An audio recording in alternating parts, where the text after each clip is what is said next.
Hey everyone, it's Andrew. Welcome back to my channel. Today we're going to be doing a video doing an unboxing, review, and first time test of the Starument Electric Automatic Milk Frother, which is this milk frother right here. For those of you that follow my channel, you may recall that I actually purchased the Boda milk frother probably about a month ago because my prior milk frother had broken. But prior to that, when I was looking on Amazon and the different options available, I actually came across the Starument and almost purchased it, except there were a little bit of mixed reviews on the longevity and durability of it with time. And so I actually reached out to the company and they sent this to me for free to review for this video. And so what we'll do in this video is we'll take this out of the packaging, go over the different features, then we'll walk through frothing with it for the very first time. As always, if you're interested in potentially purchasing this, I'll leave links in the description below. Okay, so this is the Starument Automatic Electric Milk Frother. You can currently get this on Amazon for about $50. And the main highlight of this milk frother is it's going to be automatic in the sense of it's going to have a one-touch button that allows you to toggle through 4 separate settings for frothing your milk. They have a thick warm setting where it heats it up to 140 degrees. They have a thin warm setting that heats it up to 140 degrees. They have a warming milk setting where they don't actually froth it. And then there's a cool setting where it doesn't heat it up but will froth it on its own. So there's a lot of versatility in this for using it for different beverages, whether you want to use it for cappuccino, lattes, or just keep it for cold brew and adding to your cold coffee. But very versatile from that standpoint. And then the other highlight is it's very aesthetically pleasing. It's going to have a wood grain handle, a wood along the base, and then a color pattern across the front with a stainless steel top. This is going to be the white model, but they have 5 separate color options. So they've got white, they have like a teal blue, they have pink, they have a light green, and then a light gray. And so a wide variety of options available, and all of them really, really look good and incorporate this wood grain pattern. So now what we'll do is we'll just open this and take it out of the box. Okay, so here's the milk frother outside the box. Overall, it's very aesthetically pleasing to the eye. Basically it has this white design across the entirety of it, which is a nice sleek finish. It's a hard plastic, doesn't seem cheap or flimsy from that standpoint.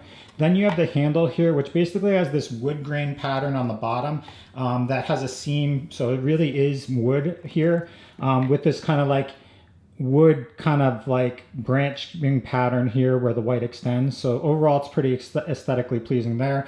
And at the top here there's a lid that basically fits directly on top and really gets pretty sturdy with a silicone finish to make sure that it doesn't leak. And then the inside here basically has the mechanism for frothing the milk. So there's a whisk at the bottom that will spin and froth the milk when you use it. On the side here, it's going to be a very hard angle, but there's actually a min and max line here. The capacity of this is going to be 100 to 130 milliliters, and so that's the quantity there for when you use it. But basically, you want to fill it up to at most the max line. If you go above that, the issue you'll have is as the milk froths, it'll kind of overflow and you'll have issues from that standpoint. So do keep that in mind when you're filling this up. But it's pretty straightforward from that standpoint as far as design. And then the main highlight of this is that it will have 4 separate settings here on the front. I'll just show you kind of the look of them. But basically it says Starument here, has a power button on the front, and then has indicators for thick warm milk, thin warm milk, just warm milk without frothing, and then cold milk with frothing. And when you put this on the stand, this is how it gets power. So the stand here basically is incorporated and allows electricity to pass through it to activate the actual frother. So that's how you actually use it. But when you hit the button here, it'll toggle through the different settings. So if I press it once, it'll be thick warm milk, have a red indicator there. If I press it twice, it'll be thin warm milk and it'll toggle over that way. And then if you do it 3 times, it'll just warm the milk and won't activate the actual frother. And then if you hit it 4 times, it'll be cool or cold foam milk, and it'll be a blue indicator light there. After it blinks for a period of time, it actually activates and does like the methodology, and it'll keep this light on until it finishes. So that's the main highlights there.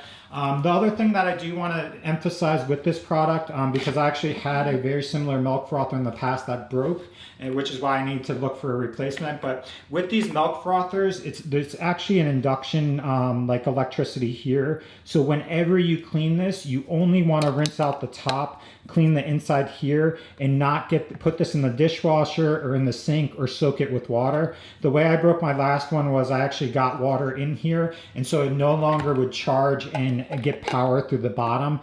So that's one thing that if you do that, it's very, very prone to breaking, so you don't want to do that.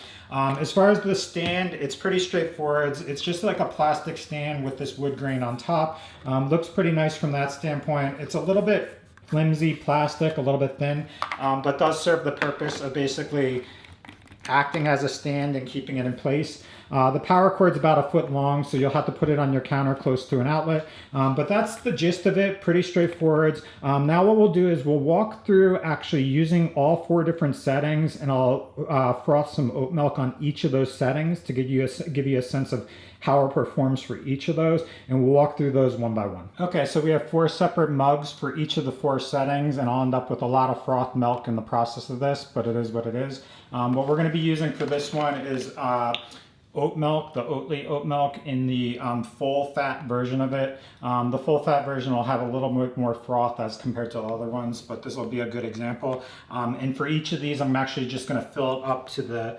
the minimum line for the setting.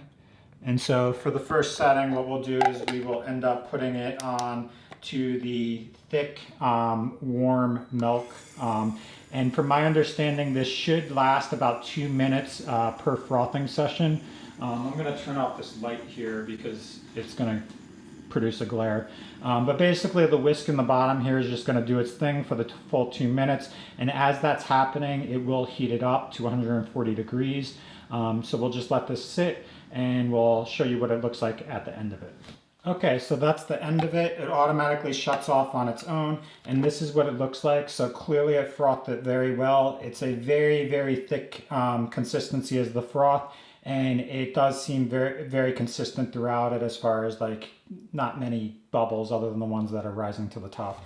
Now what we'll do is just pour this out into this cup, and so it basically fills up the whole cup there. I'm gonna have a lot of froth milk as a result of this video, but that's basically the consistency there, and that's how much it produces with using the min line. So just keep that in mind when you're making a drink, because you don't want to end up with too much of this because it basically fills up a whole coffee mug doing that way. So that's the thick warm. I did misspeak. It actually only raises it to 65 degrees Celsius, so keep that in mind.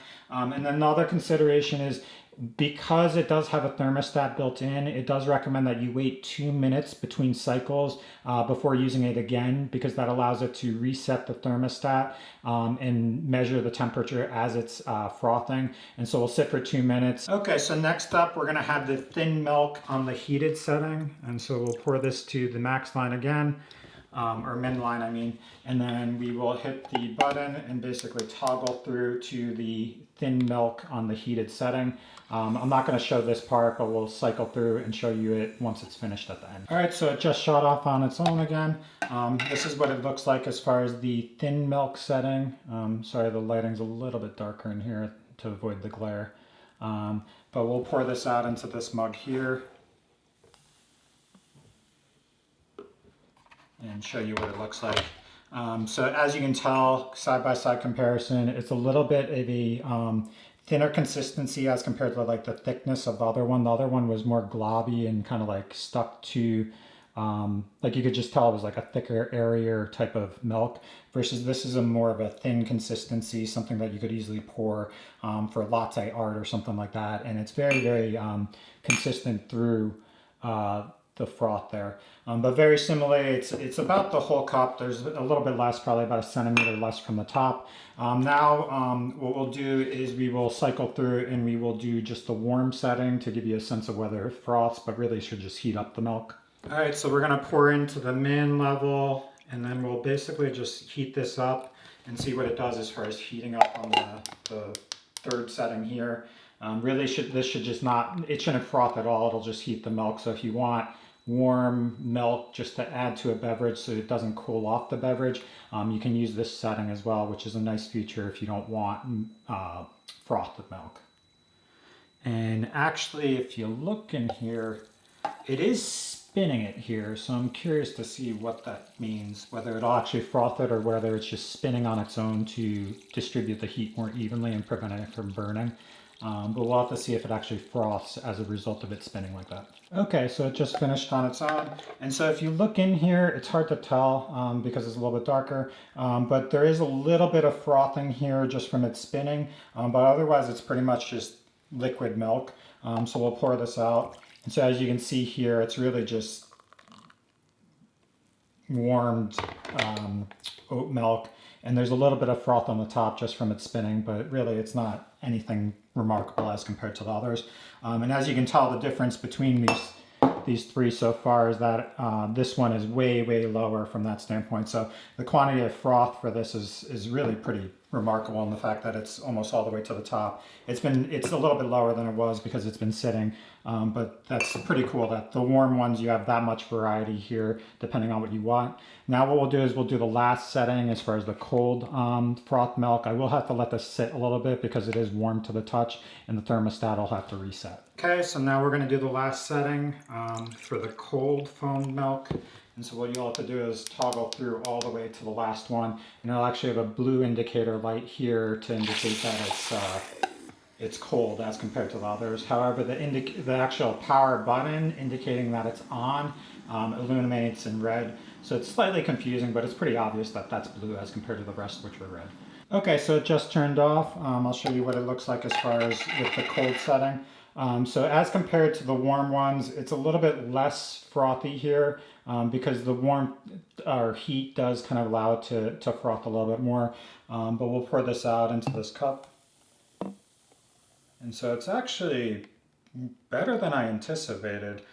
In the container, it looked like it wasn't that frothy, but if you look here, it's actually very thin frothiness, an even consistency throughout. And one thing to keep in mind is that this does not actually cool the milk. It just allows it to go directly from the refrigerator into the frother and froth it that way without heating it up. But it's very similar as compared to, I would say, the thin consistency that we had for the warm milk. So that's all four options for this. So basically you've got the cooled milk frothing, you have the warmed milk only with a little slight amount of froth, you have the thin consistency with warm frothing, and then you have the thicker consistency as well, all built into this Starument Electric Milk Frother. To be honest, I'm very impressed with this product. It's very comparable to the milk frother that I had in the past. As far as design elements, features, that sort of thing. I'm really curious to see how long it lasts and the longevity there. Because when I looked at the Amazon reviews, it was hit or miss on. Some people said that it broke over time, like within a couple months, versus other people said that it worked for years. I suspect the biggest issue when it comes to that is whether you get the bottom wet or get anything in here or in the stand itself, because that's ultimately the way that this will break. And so if through washing it or you happen to put it in the dishwasher or get it soaked in any way, this will break very easily from that standpoint. So I suspect that a lot of the negative reviews where it broke early was just mishandling or mismanagement as far as when cleaning. So when you're cleaning this, just keep in mind that you really just want to rinse out the container here, clean itself out from that standpoint, and then not get any of the outside components wet. And that'll protect it longevity-wise from breaking. Otherwise, if you get this wet on the bottom, it will break. But at $50, it's a very reasonable price. There's a wide variety of milk frothers on the market, but I do like the fact that this one has these wood accents, the wood on the bottom, and does have a wide variety of color options. They've got the pink, the green, the gray, the light blue, and the white, and they're all very aesthetically pleasing from that standpoint. So just check out the links below if you want to see it. I did want to give a side-by-side comparison to the Bodum one I have. I did ultimately purchase this just because I was in Walmart one day, and this is the Bodum Bistro Milk Frother. This one's only $20, but this one only has an on-off switch, and the quality of frothing is very poor. The consistency isn't that great. It has a lot of bubbles, and it's not anything comparable to these. So you can check out the video on that, but I'll say that directly side by side, this one probably is not worth spending or saving $25. If I was going to go through this process again, I definitely would purchase something like this, like the Starument, because it has the 4 different settings, has more variation in the frothing, and is aesthetically more pleasing and doesn't have just the one setting. So this should work really well, and I'm really happy with this product. So if you have questions, comments below, post them below, but thanks for watching, and have a great day.